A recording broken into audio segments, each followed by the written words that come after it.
बार्शीचे युवा नेते रणवीर राऊत यांना मिळाली भाजपाच्या जिल्हा संघटन क्षेत्रात कार्य करण्याची महत्त्वाची संधी।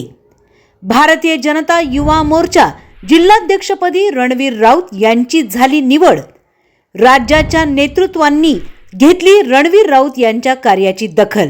नमस्कार, मी नीता देव, आपण पाहत आहात बार्शी टुडे यूट्यूब चॅनल। माजी आमदार राजेंद्र राऊत यांचे पुत्र व उच्चतम कृषी उत्पन्न बाजार समितीचे माजी सभापती रणवीर राऊत यांची भारतीय जनता युवा मोर्चाच्या जिल्हाध्यक्षपदी निवड झाली आहे। त्यांच्या निवडीचे पत्र आज जिल्हाध्यक्ष चेतनसिंह केदार यांनी जाहीर पत्रकार परिषदेत दिले। यावेळी बोलताना केदार यांनी बाजार समितीमध्ये मिळालेल्या घवघवीत विजयाबद्दल राऊत यांचे अभिनंदन करत मुख्यमंत्री देवेंद्र फडणवीस व पालकमंत्री जयकुमार गोरे यांनी सदर पद स्वीकारण्याबाबत राऊत यांची शिफारस केली होती असे सांगितले। मात्र राऊत यांनी आपण बार्शी तालुक्याला पूर्ण वेळ संघटनात्मक कामासाठी न्याय देण्यासाठी हे पद स्वीकारू शकत नाही असे सांगितले होते।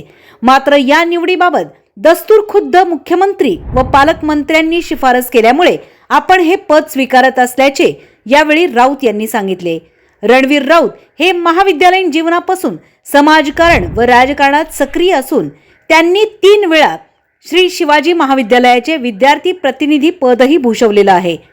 तसेच बार्शी उच्चतम कृषी उत्पन्न बाजार समितीचे त्यांनी सभापती पदही भूषवलेले असून राज्यातील सर्वात तरुण सभापती म्हणून त्यांची कारकीर्द नोंदवली होती। रणवीर राऊत यांच्या कार्यकाळात बाजार समितीचा कायापालट झाला असून त्यांनी तालुक्यात मोठे संघटनात्मक काम उभे केले आहे, त्यामुळे त्यांची निवड या पदावर झाल्याचे मानले जाते। यावेळी प्रास्ताविक भाजपाचे शहराध्यक्ष महावीर कदम यांनी केले। आभार भाजपा तालुकाध्यक्ष मदन दराडे यांनी मांडले। यावेळी कार्यकर्ते बहुसंख्येने उपस्थित होते। सूत्रसंचालन संदीप मिरगणे यांनी केले।